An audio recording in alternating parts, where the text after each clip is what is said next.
Hello, salut à toi et bienvenue sur ma chaîne. Si c'est la toute première fois que tu me découvres, permets-moi de me présenter. Je suis Jean-Marie Rudan. Je suis auteur, écrivain et sur cette chaîne, nous parlons de la vie chrétienne. Je te partage tout ce qui te permettra de grandir dans ta vie personnelle avec Christ. Alors, si ce genre de contenu t'intéresse, je t'invite simplement à t'abonner à cette chaîne et à activer la cloche de notification pour ne rien manquer des prochaines vidéos que je publierai. Dans ma précédente vidéo, je parlais du péché. J'avais donné une définition du péché, plus ou moins. J'avais donné 10 définitions du péché. Si tu n'as pas encore suivi cette vidéo, je t'invite simplement à aller suivre cette vidéo. Et j'avais promis, notamment dans cette vidéo, que je parlerai des 15 choses à savoir sur le péché. Et bien, figurez-vous qu'au lieu des 15, nous irons jusqu'à 20 choses à savoir sur le péché. Et dans cette toute première vidéo, je commencerai à aborder ces 20 choses indispensables à savoir sur le péché. Alors, la toute première chose à savoir sur le péché, c'est que tout péché est conçu dans le cœur avant de se matérialiser par les actes. L'usine qui produit le péché dans l'homme, c'est le cœur. Et avant qu'une personne ne puisse commettre un péché, que ce soit en acte ou en parole, ce péché est d'abord au préalable conçu dans le cœur. Lisons cela dans la Bible. La Bible dit par exemple dans Genèse chapitre 3, le verset 6, nous connaissons tous l'histoire d'Adam et Ève qui ont.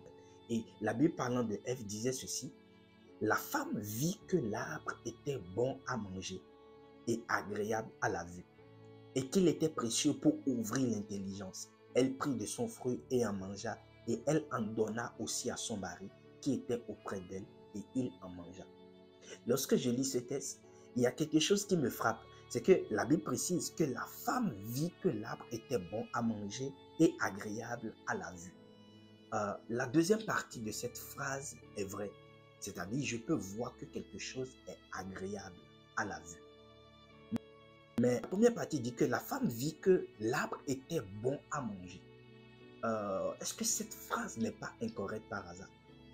Pour savoir que quelque chose est bon à manger, il faut d'abord manger la chose. Je dirais, la femme avait déjà mangé le fruit dans son cœur avant de manger. Ève, avant de prendre le fruit pour en manger, elle en avait déjà mangé dans son cœur. Parce que la Bible dit que la femme vit que l'arbre était bon à manger. Je peux voir une nourriture qui est agréable à la vue. Je dis que cette nourriture, elle est très agréable, elle est très bien présentée. Mais pour savoir si cette nourriture est bonne, il faut que je goûte cette nourriture. Il faut que je mange cette nourriture. Et la Bible précise que la femme vit que l'arbre était bon à manger. Pour savoir que quelque chose est bon à manger, il faut déjà au préalable en manger. Juste pour signifier que la femme, avant de prendre le fruit, avant de pécher en acte, avait déjà péché dans son. Et c'est ça la chose indispensable à savoir. C'est que tout péché que l'homme commet, en fait, dans son cœur, il avait déjà commis. Allons encore plus loin. Prenons un deuxième exemple, celui de Caïn. Caïn et Abel, qui sont deux frères, les enfants issus de Adam et Ève. La Bible dit dans Genèse chapitre 4, le verset 3 à 6, la Bible dit ceci. Au bout d'un certain temps, Caïn présenta des produits de la terre en offrande à l'Éternel. Abel lui aussi fit une offrande. Il présenta les premiers-nés de son troupeau et en offrirent les meilleurs morceaux. L'Éternel prêta attention à Abel et à son offrande, mais pas à Caïn et à son offrande. Cela mit Caïn dans une grande colère et son visage s'assombrit. L'Éternel dit à Caïn, pourquoi es-tu en colère et pourquoi ton visage est-il sombre? Dans ce texte, nous voyons simplement la décision que Caïn avait déjà prise dans son cœur. Et plus tard, lorsque nous lisons la suite, on voit que Caïn a tué son frère Abel. Mais avant que Caïn ne puisse passer à l'acte et tuer Abel, en fait, son péché, il avait déjà commis dans son cœur. Par le simple fait que lorsque son offrande a été rejetée, on a vu l'expression de son visage qui était simplement la matérialisation de ce qu'il ressentait dans son cœur vis-à-vis de son frère. Je vous propose un troisième exemple. Dans Genèse chapitre 37, le verset 3 à 4. La Bible dit Israël, c'est-à-dire Jacob. Israël aimait Joseph plus que tous ses autres fils parce qu'il l'avait eu dans sa vieillesse. Et il lui fit une tunique de plusieurs couleurs. Ses frères virent que leur père l'aimait plus que tous et il le prit en aile. Il ne pouvait lui parler avec amitié. Dans ce texte, nous voyons quelque chose. Que parce que le père aimait plus Joseph que tous, il avait quoi? De la haine envers Joseph. Et cette haine plus tard s'est traduite en action dans le fait qu'ils ont eu à vendre Joseph, leur frère. Tout simplement pour dire que chaque péché qu'un homme commet est déjà conçu, préconçu déjà dans son cœur. Vous commettez toujours le péché dans votre cœur avant de le commettre en acte. Et la Bible va plus loin dans Jacques chapitre 1er, le verset 13 à 14. La Bible dit que personne devant la tentation ne dise c'est Dieu qui me tente, car Dieu ne peut être tenté par le mal. Et il ne tente lui-même personne. Lorsque nous sommes tentés, ce sont les mauvais désirs que nous portons en nous qui nous attirent et nous séduisent. Puis le mauvais désir conçoit et donne naissance au péché. Or le péché, une fois parvenu à son plein développement, engendre la mort.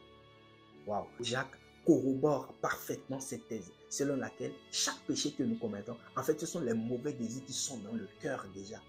C'est là que le péché est conçu. C'est dans le cœur de l'homme que le péché est conçu. Et ensuite se matérialise par les actes. C'est pourquoi Dieu dira plus tard que Dieu regarde au cœur. La chose que Dieu regarde chez un homme, ce n'est pas ce que l'homme fait d'abord, mais Dieu regarde déjà au cœur. C'est pourquoi quand il a regardé Caïn, il a vu que non, dans son cœur, il y a déjà le péché qui est à sa porte. Le péché que tu commets, c'est parce que dans ton cœur déjà, tu as déjà préconçu ça. Je dirais même, vos actes montrent ce dont votre cœur est rempli. J'aime bien la Bible. La Bible dit dans Luc chapitre 6, le verset 45 par exemple, que l'homme bon tire de bonnes choses du bon trésor de son cœur, tandis que le méchant tire de mauvaises choses du mauvais trésor de son cœur, car c'est de l'abondance du cœur que la bouche parle. C'est-à-dire, ce dont votre cœur est rempli, c'est cela que vous matérialisez par les actes. Chaque péché que vous commettez, que ce soit la jalousie, le péché de l'impudicité, le vol, le mensonge, tout type de péché, c'est parce que dans votre cœur, vous avez déjà conçu ça. Passons au deuxième point. La deuxième des choses à savoir sur le péché, c'est que le péché contre Dieu finit par devenir un péché contre un homme. Tout péché qui est commis contre Dieu finit toujours par devenir un péché contre un homme. Lorsque vous commettez un péché contre Dieu ou lorsque nous commettons un péché contre Dieu, il y a toujours un homme à côté que cela impacte. Lisons cela dans la Bible. Genèse chapitre 39, le verset 9. Il n'est pas plus grand que moi dans cette maison. C'est Joseph qui parlait. Il parlait à la femme de Potiphar, son maître, qui venait la tenter en demandant, qui venait la draguer plus ou moins, en demandant à Joseph d'avoir des rapports sexuels avec lui. Et Joseph répond, parlant de son maître, il dit, il n'est pas plus grand que moi dans cette maison. Et il ne m'a rien interdit, excepté toi, parce que tu es sa femme.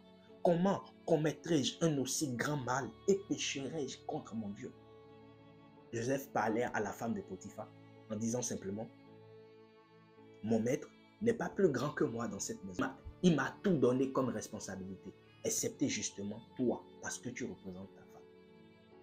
Coucher avec toi signifierait simplement pécher contre mon Dieu, mais aussi faire du mal contre ce maître qui m'a fait confiance et qui m'a confié la responsabilité de sa vie. Vous savez, à chaque fois que vous commettez un péché contre Dieu, il y a un homme à côté que ça impacte. Cela me rappelle justement l'un des péchés que je faisais lorsque j'étais encore dans le monde, c'est que moi, je volais de l'argent. Et quand je volais de l'argent, généralement, c'est pour aller jouer PS. Aujourd'hui, il y a beaucoup plus de choses plus avancées que les PS2 aujourd'hui. Mais moi, je volais de l'argent pour aller jouer le PS2 avec mes amis. Mais en vrai, à chaque fois que je prenais cet argent appartenant à autrui, je me rendrais compte en fait que cette personne était toujours affectée par cet acte que je posais. Dans le sens où, supposons qu'une personne, que ce soit l'un de mes parents et tout, avait fait un programme sur son argent et l'avait déposé sur la table, moi je viendrais prendre. Et lorsque je prenais cet argent simplement, ce qui arrivait, c'est que cette personne en fait se voyait affectée parce qu'il avait déjà fait un programme sur son argent. Et moi je suis venu prendre. Non seulement je péchais contre Dieu, mais en fait je faisais du mal à un homme à côté. Simplement parce que chaque péché contre Dieu finit toujours par devenir un péché contre un homme. Lorsque tu commets un péché, il y a toujours un homme à côté que cela impacte à côté de toi. Que cela soit le mensonge, le vol, tout ce que tu fais contre Dieu, il y a toujours un homme qui en subit les conséquences à côté. Alors, lorsque tu es devant un péché que tu veux commettre, pose-toi toujours la question de savoir, est-ce qu'il n'y a pas par hasard quelqu'un à côté qui sera impacté par cet acte que je veux commettre? Est-ce qu'il n'y a pas quelqu'un à côté qui sera impacté? Joseph, dans son cas, a vu que non, commettre ce péché contre mon Dieu, il y aura mon maître également à qui je ferai du mal. C'est-à-dire, chaque péché que nous commettons contre Dieu, il y a toujours un homme que cela impacte à côté. C'était les deux premières choses que je voulais partager avec toi dans cette vidéo. Je t'invite simplement à t'abonner à cette chaîne pour ne pas manquer. Je t'ai promis qu'on ira jusqu'à 20 choses à savoir sur le péché. Et là, on est seulement à 2 choses. Donc, dans les prochaines vidéos, je te partagerai également les autres choses indispensables que tu dois savoir sur le péché. Abonne-toi à cette chaîne et partage surtout cette vidéo à quelqu'un parce que je crois que cette vidéo aidera énormément une personne. Le but de cette série de vidéos que je fais, c'est vraiment de démystifier le péché parce que la sanctification doit être quelque chose de naturel que tout enfant de Dieu doit vivre. Et j'essaie de donner des clés, des éléments terre à terre afin de permettre à toute personne de comprendre comment fonctionne le péché et comment dominer sur le péché. Donc abonne-toi pour ne rien manquer. Que Dieu te bénisse. Rendez-vous dans la prochaine vidéo. Peace.